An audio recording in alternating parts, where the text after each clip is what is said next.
7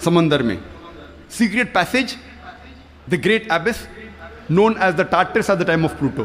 ایک خفیہ راستے سے پانی زمین کے نیچے سے جاتا تھا سمندر میں, اسے کہتے تھے گریٹ ایبس ٹارٹرس. اور یہ لوگ سمجھتے تھے 16ویں صدی تک. 18ویں صدی میں ڈیسکارٹس بھی اس بات کو تسلیم کرتا تھا, اور 19ویں صدی میں ایرسٹوٹل کا نظریہ بھی لوگ سمجھتے تھے صحیح ہے کہ viper was picked up and it condensed in mountain caverns which gave rise to underground lakes which was a source of water for the springs. یہ پانی کی بھاپ پہاڑ میں جم جاتی تھی اور پھر زمین کے نیچے بنتے تھے تالاب جو سپرنگز کو پانی دیتے تھے. یہ تالاب, انڈر گراؤنڈ تالاب جو ہے, سپرنگز کو پانی دیتے تھے. آج ہم جانتے ہیں یہ جو زمین کے نیچے پانی ہے, یہ اصل میں جب بارش کا پانی گرتا ہے زمین پہ جو کریکس ہوتے ہیں اور سورسز کے ذریعے, کریکس کے ذریعے یہ پانی نیچے جاتا ہے. قرآن مجید میں اس کا ذکر ہے سورہ الزمر میں, سورہ نمبر 39 آیت نمبر 21 میں. اللہ سبحانہ و تعالیٰ آسمان سے پانی برساتا ہے اور زمین میں جس میں کریکس ہے اس کے ذریعے زمین میں پانی دیتا ہے, اور جو بوئی ہوئی زمین ہے وہ رنگ برنگی ہو جاتی ہے. It brings various colours of sown field. Allah تعالیٰ فرماتے ہیں سورہ روم میں, سورہ نمبر 30 آیت نمبر 24 میں کہ اللہ سبحانہ و تعالیٰ آسمان سے بارش برساتا ہے اور مری ہوئی زمین میں جان ڈالتا ہے. اللہ تعالیٰ فرماتے ہیں سورہ مومنون میں, سورہ نمبر 23 آیت نمبر 18 میں کہ اللہ سبحانہ و تعالیٰ پانی آسمان سے برساتے ہیں اور اس پانی کو جما سکتے ہیں اور اس پانی کو بہا سکتے بھی ہے, بہانے پہ قادر ہے. Allah can store the water as well as drain it. Quran میں ذکر آتا ہے سورہ طارق میں, سورہ نمبر 86 چیپٹر 86 آیت نمبر 11 میں, وَالسَّمَاءِ ذَاتِ الرَّجْ, that heaven which returns, وہ آسمان جو واپس دیتا ہے. ایک معنی وَالسَّمَاءِ ذَاتِ الرَّجْ کی ہے کہ جو ڈینجرس ریز ہے, ultra violet rays, X rays, جو زمین پہ آنے کے پہلے آسمان اسے واپس پھینک دیتا ہے اس طرف. اس کے علاوہ یہ جو پانی کا بھاپ ہے, واٹر ویپرائز ہوتا ہے, بادل میں بنتا ہے اور پھر سے یہ آسمان اس پانی کو زمین پہ برساتا ہے. وَالسَّمَاءِ ذَاتِ الرَّجْ. اللہ تعالیٰ فرماتے ہیں سورہ الحجر میں, سورہ نمبر 15 آیت نمبر 22 میں, وی کاز فیکنڈیٹنگ ونڈز, ہم ہوا کے ذریعے بادل کو بھوجل کرتے ہیں. عربی لفظ لواقی, لقا سے آتا ہے, جس کا معنی ہے ٹو امپریگنیٹ, ٹو فیکنڈیٹ, برآور کرنا, بوجھل کرنا. ہوا بادل کو پولن گرینز کے ذریعے بوجھل کرتی ہے, اٹ امپریگنیٹس دا کلاؤڈ.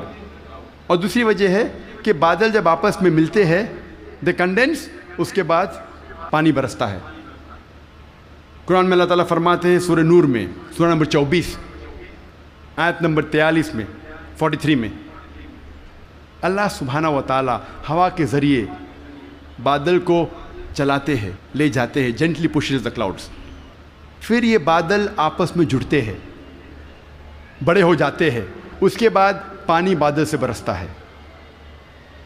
اللہ تعالیٰ فرماتے ہیں سورہ روم میں, سورہ نمبر 30 آیت نمبر 48 میں, اللہ سبحانہ و تعالیٰ ہوا کے ذریعے بادل کو ہلاتے ہیں اور لے جاتے ہیں اندرونی حصے میں. اس کے بعد بادل کو چھوٹے چھوٹے حصے میں تقسیم کرتے ہیں, اس کے بعد پانی بادل سے برستا ہے. قرآن مجید میں پانی کے چکر کے بارے میں گہرائی سے ذکر ہے, تفصیل سے ذکر ہے کئی جگہ. سورہ اعراف میں, سورہ نمبر 7 آیت نمبر 57 میں, سورہ رعد سورہ نمبر 13 آیت نمبر 17 میں, سورہ فرقان سورہ نمبر 25 آیت نمبر 48 اور 49 میں, سورہ فاطر سورہ نمبر 35 آیت نمبر 9 میں, سورہ یاسین سورہ نمبر 36 آیت نمبر 34 میں, سورہ جاسیہ سورہ نمبر 45 آیت نمبر 5 میں, سورہ قوف سورہ نمبر 50 آیت نمبر 9 اور 10 میں, سورہ واقعہ سورہ نمبر 56 آیت نمبر 68 to 70, سورہ ملک سورہ نمبر 67 آیت نمبر 30, سورہ طارق سورہ نمبر 86 آیت نمبر 11. کئی آیتیں ہیں قرآن مجید میں جو تفصیل کے ساتھ ذکر کرتے ہیں پانی کے چکر کے بارے میں. صرف پانی کے چکر کے بارے میں اگر ذکر کرے گھنٹوں تک تقریر دے سکتے ہیں. صرف قرآن مجید میں پانی کے چکر کا ذکر. اب ہم تذکرہ کریں گے ارضیات کے بارے میں، جیولوجی. آج ماہرین ارضیات، جیولوجسٹ یہ کہتے ہیں کہ زمین کا ریڈیس نصف قطر، ریڈیس اردو میں کہتے ہیں نصف قطر، وہ تقریباً 3750 میل ہے. اور جو اندرونی حصہ ہے زمین کا وہ سیال ہے، لکوڈ ہے، ہاٹ لکوڈ، گرم سیال، اور اس میں کوئی جاندار چیز جی نہیں سکتی. لیکن اوپر کا حصہ ہے وہ سالڈ ہے، وہ ٹھوس ہے. اور اوپر جو سپرفیشل ارتھ کرسٹ ہے، زمین کی سطح، ارتھ کرسٹ، یہ بہت پتلی ہے، تقریباً 1 سے 30 میل پتلی، صرف 1% سے کم. اور بہت سے امکان ہے کہ یہ زمین کی سطح ہل جائیں گی، ارتھ کرسٹ ول شیک. آج سائنسداں یہ کہتے ہیں due to the folding phenomena it gives rise to mountain ranges. ایک فولڈنگ فینومینا ہے جس سے پہاڑ پیدا ہوتے ہیں، اور اس پہاڑ کی وجہ سے زمین کی سطح کو استحکام ملتا ہے، اسٹیبلٹی ملتی ہے. قرآن مجید میں اللہ تعالیٰ فرماتے ہیں سورہ نبا میں، سورہ نمبر 78 78 آیت نمبر 6 اور 7 میں، ہم نے زمین بچھائی ہے، والجبال اوتادا، اور پہاڑ کو اوتاد جیسا بنایا ہے. اوتاد عربی میں کہتے ہیں کھوٹے کو، ٹینٹ پیگز، سٹیکس میں کھو.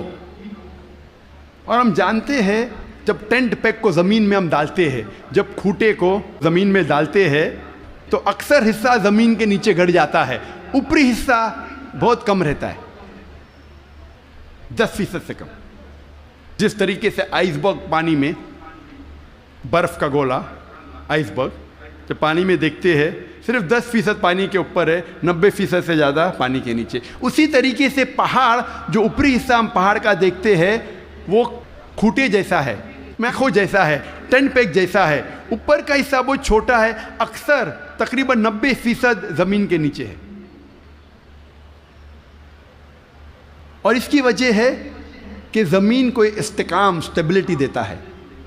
قرآن مجید میں اللہ تعالیٰ فرماتے ہیں سورہ نازیات میں، سورہ 79 آیت نمبر 32 میں، اور سورہ غاشیہ سورہ نمبر 88 آیت نمبر 19 میں، ہم نے پہاڑ کو زمین سے مضبوطی سے بنایا ہے.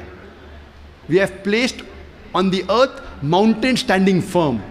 زمین پہ ہم نے پہاڑ مضبوطی سے بنایا ہے. ارضیات میں، جیولوجی کے میدان میں ایک بہت اہم کتاب ہے جو اکثر دنیا بھر جب جیولوجی کے سبجیکٹ میں اسے گائیڈ مانا جاتا ہے، اس کتاب کا نام ہے ارتھ، زمین. اور اس کے ایک لیکھک، ون آف دا آتھرس، اس کا نام ہے ڈاکٹر فرینک پریس، جو یو ایس اے کے سائنس اکیڈمی کے پریزیڈنٹ تھے اور ex president of U S A Jimmy Carter کے سائنس ایڈوائزر تھے. ڈاکٹر فرینک پریس ارتھ کتاب میں پہاڑ کا نقشہ بناتے ہیں اور دکھاتے ہیں کہ پہاڑ کے جڑ زمین کے نیچے ہے، ویج شیپڈ، اور لکھتے اپنی کتاب میں کہ پہاڑ کا اہم مقصد ہے کہ زمین کو استحکام دینا، to give stability to the earth. اور قرآن میں ہو بہو وہی ذکر ہے 1400 سال پہلے، سورہ انبیاء میں سورہ نمبر 21 آیت نمبر 31 میں، سورہ نحل سورہ نمبر 16 آیت نمبر 15، اور سورہ لقمان سورہ نمبر 31 آیت نمبر 10 میں، کہ ہم نے زمین پر پہاڑ جمع کے رکھا ہے تاکہ زمین نہ ہلے. تو قرآن میں لکھا ہے پہاڑ کا اہم مقصد ہے زمین کو ہلنے سے بچانا، to give stability to the earth, to prevent the earth from shaking. آپ سوچ سکتے ہیں قرآن مجید میں 1400 سال پہلے اس کا ذکر ہے. اور سائنسداں نے آج کل حال ہی میں 50 سال پہلے، 100 سال پہلے، 200 سال پہلے اسے تسلیم کیا، اور قرآن میں اس کا ذکر 1400 سال پہلے ہے۔ اب ہم تذکرہ کریں گے علم بحر کے بارے میں، اوشنوگرافی کے بارے میں۔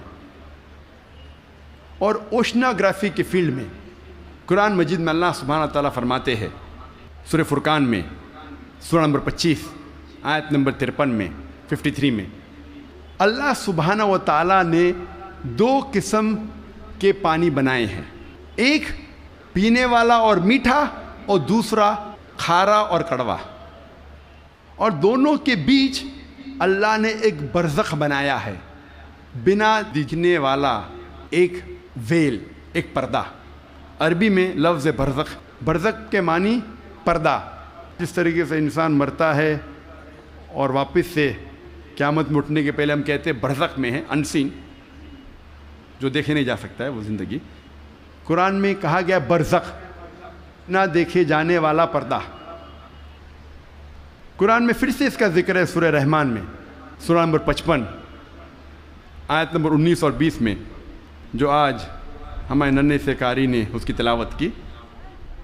مرج البحرین یلتقیان بینہما برزخ لابغیان، کہ اللہ سبحانہ و تعالیٰ نے 2 قسم کے پانی بنائے جو آپس میں ملتے ہیں، لیکن ان کے درمیان ایک برزخ ہے، ان کے درمیان ایک پردہ ہے۔ لوگ پہلے جانتے تھے کہ 2 قسم کے پانی ہیں، کھارا اور میٹھا، کھارا پانی میٹھا پانی، لیکن مفسرین قرآن یہ نہیں سمجھ پاتے تھے اللہ تعالیٰ کیا کہنا چاہتا ہے جب کہتا ہے کہ کھارے اور میٹھے پانی کے درمیان برزخ ہے۔ پانی آپس میں ملتا ہے لیکن یہ ایک دوسرے سے گھل مل نہیں سکتا۔ کھارا پانی اور میٹھا پانی ملتا ہے لیکن ان کے درمیان برزخ ہے، تاکہ ایک پانی دوسرے پانی میں مل نہیں سکے۔ تو مفسر قرآن یہ سمجھ نہیں پاتے تھے اللہ تعالیٰ کیا فرمانا چاہتا ہے۔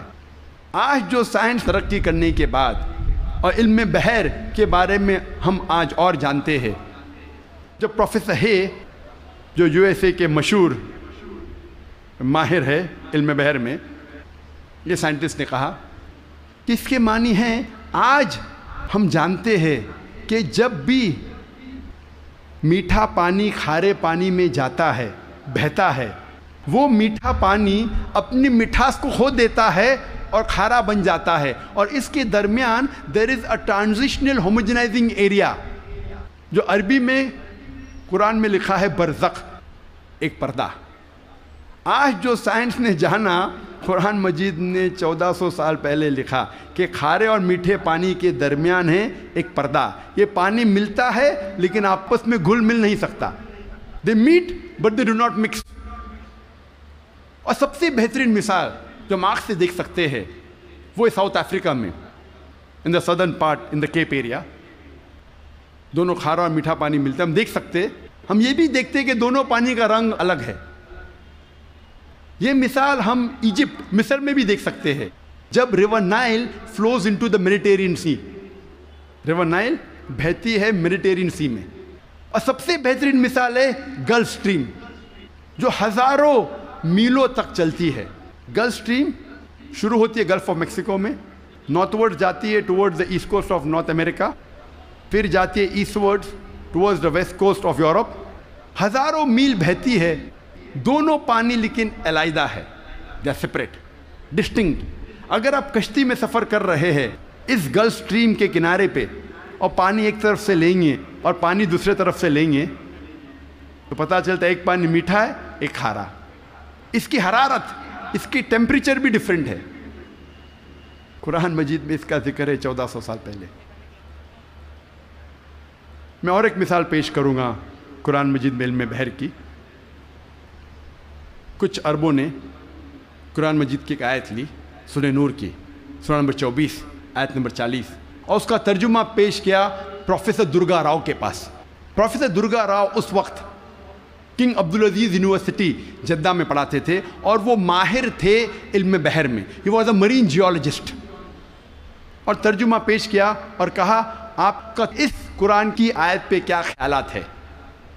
قرآن مجید میں لکھا ہے سورہ نور میں، سورہ نمبر 24 آیت نمبر 40 میں، کہ انکار کرنے والوں کے ذہن کی کیفیت ایسی ہے جس طریقے سے سمندر کے گہرائی میں اندھیرے پر اندھیرا، موج پر موج، لہر پہ لہر، اس کے اوپر بادل، جب انسان اپنے ہاتھ کو آگے کرتا ہے وہ دیکھ نہیں سکتا۔ اللہ جسے روشنی نہیں دیتا وہ دیکھ نہیں سکتا۔ یہ آیت کا ترجمہ سننے کے بعد پروفیسر درگا راؤ نے کہا کہ یہ عام سمندر کا ذکر نہیں ہے، یہ ایک گہرے سمندر کا ذکر ہے۔ اور پہلے انسان یہ نہیں جانتا تھا کہ سمندر کی گہرائی میں اندھیرا تھا۔ سینکڑوں سال پہلے، 100-200 سال پہلے، جب سب مرین ایجاد ہوئی اور جب انسان سمندر کی گہرائی میں گیا تب انہیں پتہ لگا اور تب محسوس ہوا کہ سمندر کی گہرائی میں اندھیرا ہے۔ عام انسان 20 میٹر سے زیادہ جب سمندر میں اندر جاتا ہے تو وہ تیر نہیں سکتا، اور 200 میٹر سے زیادہ اندر جائے گا بنا کوئی آلہ کے، بنا کوئی ایکوپمنٹ کے، تو وہ انسان مر جائے گا۔ آج سب مرین کے ذریعے ہم انڈر واٹر جا سکتے، ہمیں پتہ چلتا ہے کہ سمندر کی گہرائی میں اندھیرا ہے۔ پروفیسر درگا راؤ نے کہا اندھیرا 2 وجہ کے لیے ہے۔ سب سے پہلی وجہ ہے جب روشنی پانی میں داخل ہوتی ہے، روشنی کی کرن، تو ایک کے بعد ایک رنگ پانی میں جذب ہوتا ہے۔ آج سائنس یہ کہتی ہے کہ روشنی کی کرن 7 رنگ سے بنی ہوئی ہے، وپ گیور، وائلٹ، انڈیگو، بلو، گرین، یلو، اورنج اور ریڈ۔ وائلٹ، انڈیگو، بیگنی، بلو، نیلا، گرین، ہرا، یلو، پیلا، اورنج، نارنگی، ریڈ، لال۔ سب سے پہلے 10 یا 15 میٹر پانی کے نیچے لال رنگ جذب ہو جاتا ہے۔ اسی لیے انسان اگر پانی میں 30 میٹر کی گہرائی پہ جاتا ہے، اگر اسے چوٹ لگتی ہے اور خون بہنے لگتا ہے تو وہ انسان اپنے خون کا لال رنگ دیکھ نہیں سکے گا۔ 30 سے 50 میٹر جذب ہوتا ہے نارنگی رنگ۔ 50 سے 100 میٹر کے درمیان پانی کے نیچے جذب ہوتا ہے پیلا رنگ۔ 100 سے 200 میٹر کے درمیان جذب ہوتا ہے ہرا رنگ، اور 200 میٹر کے بعد پانی کے نیچے جذب ہوتا ہے نیلا رنگ، اور اس کے نیچے پورا اندھیرا ہے۔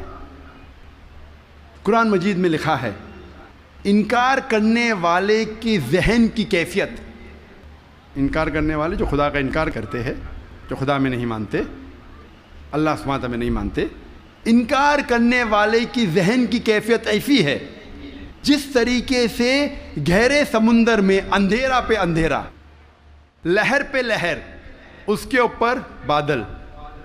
دوسری وجہ اندھیرے کی ہے، پروفیسر درگا راؤ کہتے ہیں، وہ ہے بادل۔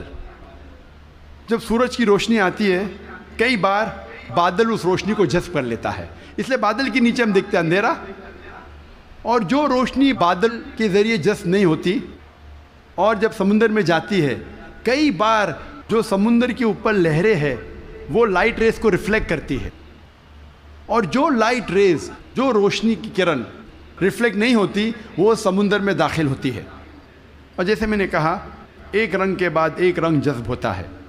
لیکن قرآن مجید میں لکھا ہے انکار کرنے والے کی ذہن کی کیفیت ایسی ہے جس طریقے سے گہرے سمندر میں اندھیرے پہ اندھیرا، لہر پہ لہر۔ اس کے کیا معنی؟ لہر پہ لہر۔ ہم انسان جانتے تھے کہ سمندر کے اوپر لہر ہے، لیکن سن 1900 میں ہمیں پتہ لگا کہ سمندر کے نیچے بھی لہر ہے، اسے کہتے ہیں انٹرنل ویوز، اندرونی لہر، جو ڈفرینشیٹ کرتی ہے superficial part of the ocean کو deep part of the ocean سے۔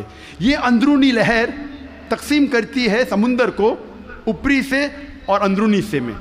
اوپری حصہ superficial part is lit up and warm, گرم ہوتا ہے اور اس میں روشنی ہوتی ہے۔ جو گہرا بھاگ ہوتا ہے سمندر کا وہ اندھیرا ہوتا ہے اور ٹھنڈا ہوتا ہے۔ یہ انٹرنل ویوز، اندرونی لہر ہمیں پتہ چلی تقریباً 110 سال پہلے۔ قرآن میں لکھا ہے لہر پر لہر، یعنی اندرونی لہر کے اوپر ہے سپرفیشل ویوز. اسی لیے مچھلیاں بھی جب گہرائی میں جاتی ہے وہ دیکھ نہیں سکتی, اپنی خود کی روشنی لے جاتی ہے. ڈیو ٹو کیمیکل ریئیکشن مچھلی خود کی روشنی کے ذریعے دیکھ سکتی ہے گہرے اندھیرے میں. پروفیسر درگا راؤ نے کہا کہ یہ کتاب قرآن مجید انسان کی لکھی ہوئی کتاب ہو ہی نہیں سکتی. اور پروفیسر درگا راؤ نے کہا یہ کتاب خدا کی طرف سے ہے. جی خوش آمدید دوستو, امید کرتا ہوں ویڈیو آپ نے پوری دیکھی ہوگی اور آپ کو پسند بھی آئی ہوگی. آج کل کے زمانے میں لوگ بات کرتے ہیں اے آئی, آرٹیفیشل انٹیلیجنس. کچھ لوگ کہتے ہیں کہ آج کے دور میں آپ ڈیجیٹلائزیشن کی طرف جائے. کچھ کہتے ہیں کہ آج کل بایولوجیکل جو ہے نا, بایولوجی اور میڈیکل اس کا سکوپ زیادہ ہے. بعض کہتے ہیں کہ کیمسٹ کی سکوپ زیادہ ہے. یہ تمام علوم دنیاوی علوم ہے. اگر آپ ڈاکٹری کی طرف جاتے ہیں, کیمسٹری کی طرف جاتے ہیں, فزکس کی طرف جاتے ہیں, میتھمیٹکس, اسی طرح انگلش, یہ سب دنیاوی علوم ہے.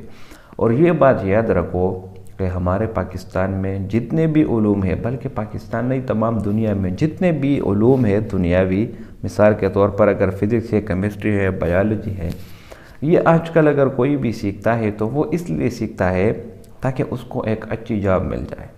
100 میں سے 90% لوگوں کا یہی جو ہے نا وہ دماغ بنا ہوا ہے, یہی دل میں بیٹھا ہوا ہے, اور وہ اسی لیے یہ حاصل کرتے ہیں تاکہ اس کو اچھی نوکری مل جائے اور پیسے اس کو زیادہ مل جائے.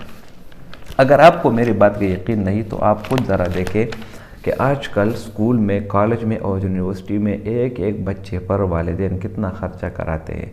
اس کے اسکول کا خرچہ, اس کے کالج کا خرچہ, اس کے ٹرانسپورٹ کا خرچہ, اس کی پاکٹ منی, اور اسی طرح اس کے جو ہے نا ٹیوشنز وغیرہ پر آپ ملا کر تو کروڑوں روپے اس پہ لگا دیتے ہیں. وجہ کیا ہے کہ کیونکہ کل کو یہ ایک ڈاکٹر بنے گا اور اچھی فیس لے گا اور اس کے پیشنٹ بھی زیادہ ہوں گے اور پیسے زیادہ کمائے گا.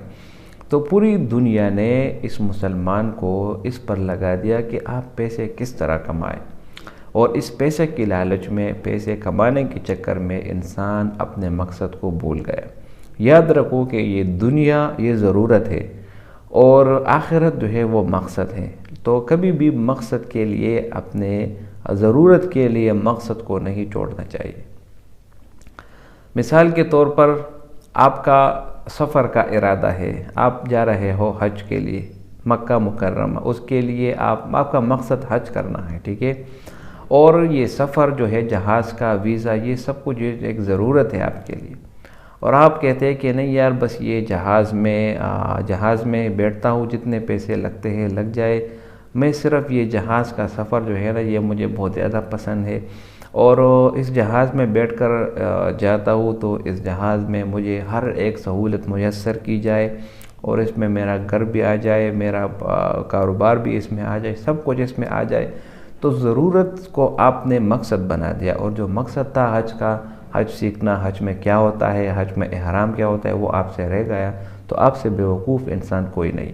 اسی طرح یہ دنیا بھی ضرورت ہے, اور آپ دنیا میں اگر پیسے کو مقصد بنائیں گے اور اس کے لیے آپ پوری زندگی خرچ کریں گے تو آخر میں جو ہوگا وہ نہایت ہی افسوسناک ہوگا. دنیا کو دنیا کے حد تک ہی رہنے دو اور آخرت کو اپنا مقصد بناؤ, یقیناً یہ آپ کی کامیابی ہوگی. اسی طرح آپ دیکھتے ہیں کہ جو دینی علوم حاصل کرتے ہیں, جو مدرسے لوگ جاتے ہیں, مساجد جاتے ہیں, تو اس پر خرچہ دنیا کی بنسبت کم ہوتا ہے. ان میں نہ کسی ٹیوشن کی ضرورت ہوتی ہے اور نہ کسی تھیسس کی وغیرہ, اور نہ کسی پیسوں کی, بس وہ فری ہو جاتا ہے ایک حساب سے. تو اسی لیے دنیا میں جو دنیاوی علوم ہے اس کی قدر بہت زیادہ ہے, اور جو دینی علوم ہے اس کی قدر نسبتاً کم ہے. وجہ کیا ہے؟ دنیاوی علوم پر آپ کو پیسے ملتے ہیں. تو بات کرنے کا مقصد یہ تھا کہ چونکہ دنیاوی علوم میں فزکس بھی شامل ہے. اب ہمیں انگریزوں نے کیا بتا دیا, ہمیں فزکس میں بتا دیا کہ جو فزکس ہے اس کا جو سب سے مجود ہے وہ آئنسٹائن ہے, اور آئنسٹائن کو ہمارے لیے اتنا بڑا کر دیا کہ اس نے یہ کیا اور اس نے یہ کیا وغیرہ وغیرہ. اور ہم مسلمان بھی اتنے نکمے ہیں اور اتنے بیوقوف ہیں کہ ہم بھی آئنسٹائن کو اور نیوٹن کو اپنی فیوریٹ پرسنالٹی بنا دیتے ہیں. ٹھیک ہے، دنیا کا علم اس کے پاس ہے، اس نے تھیوری پیش کی، اس نے ایکویشن پیش کیا، بہت بڑی بات ہے، لیکن ذرا اس کو بھی دیکھیں کہ جو بات وہ کر رہا ہے اس کو یہ آئیڈیا کہاں سے آیا، اس نے کہاں سے یہ چیز ڈرائیو کی۔ اگر آپ ان سب کی جو روٹس جب آپ تلاش کریں گے تو آپ قرآن کی طرف آئیں گے۔ قرآن، آپ نے اس ڈاکٹر ذاکر نائک کا بیان سنا، قرآن سے فزکس کی معلومات کس طرح نکالی۔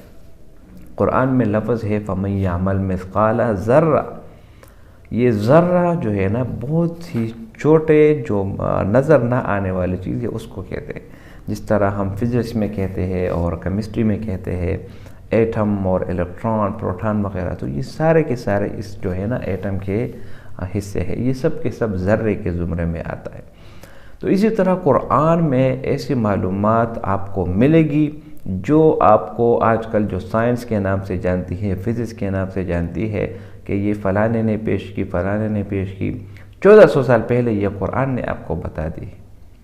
بس فرق یہ ہے کہ ہم مسلمان نے قرآن کو صرف اور صرف ناظرے کی حد تک محسوس کی، اور اس کے علاوہ اس قرآن کو مزید جاننا اور اس کو مزید ایکسپلور کرنا یہ ہم نے مناسب نہیں سمجھا، اس لیے ہم مسلمان پیچھے رہ گئے۔ تمام غیر مسلم تو آج کل ٹیکنالوجی میں آگے ہے، اس کے فیلڈ میں آگے ہے، انہوں نے ہماری کتاب قرآن مجید سے ہی یہ ساری معلومات حاصل کی۔ اسی قرآن سے نکالی گئی معلومات کے نتیجے میں وہ آج کل ہم پر حکمرانی کر رہے ہیں۔ یہ آپ ویڈیوز آپ دیکھ لیں، آپ انٹرنیٹ ریسرچ آپ کریں، آپ چیک کریں، آپ کو اندازہ ہوگا کہ ہم کس حد تک اپنی کتاب سے دور رہ چکے ہیں۔ یہود اور نصارہ جو ہمارے دین کے خلاف ہیں، ہمارے قرآن کے خلاف ہے، لیکن وہ ہماری کتاب سے اتنا دنیاوی فائدہ لے رہے ہیں جتنا کہ ہم نے کبھی سوچا بھی نہ ہو۔ تو یہ ہم مسلمانوں کی کمزوری ہے اور یہ ہم سب کی کمزوری ہے۔ اس لیے ہمیں چاہیے کہ ہم اپنی کتاب قرآن مجید پر توجہ دیں، اس کے حلال کو حلال جانیں، اس کے حرام کو حرام جانیں، اور اس سے معلومات اخذ کریں، اور اس قرآن کو اپنی دنیا میں اپنی زندگی پر امپلیمنٹ کریں تاکہ ہماری دنیا بھی اچھی ہو جائے اور آخرت بھی اچھی ہو جائے۔ تو ڈاکٹر ذاکر نائک نے فزکس کے بارے میں جو باتیں کی، جو قرآن سے کی، وہ بہت ہی زبردست تھی، اور میں یہ بھی کہہ سکتا ہوں کہ پہلے آپ کو شاید اس کے بارے میں یہ نالج نہیں تھی، لیکن جب اس بیان کے بعد آپ کو ذہن میں یہ آئیڈیا آیا ہوگا کہ کاش ہم نے بھی اگر قرآن کو سمجھا ہوتا، پڑھا ہوتا تو بہت ہی اچھا ہوتا۔ ابھی بھی آپ کے پاس وقت ہے اور ٹائم بھی ہے، تو قرآن سے آپ فائدہ اٹھائیں اور اس کو اپنی زندگی میں استعمال کریں اور دوسروں کو بھی فائدہ پہنچائیں۔ امید کرتا ہوں ویڈیو آپ کو پسند آئی ہوگی۔ اگر ویڈیو آپ کو پسند آئے تو اس چینل کو سبسکرائب کریں۔ بہت شکریہ۔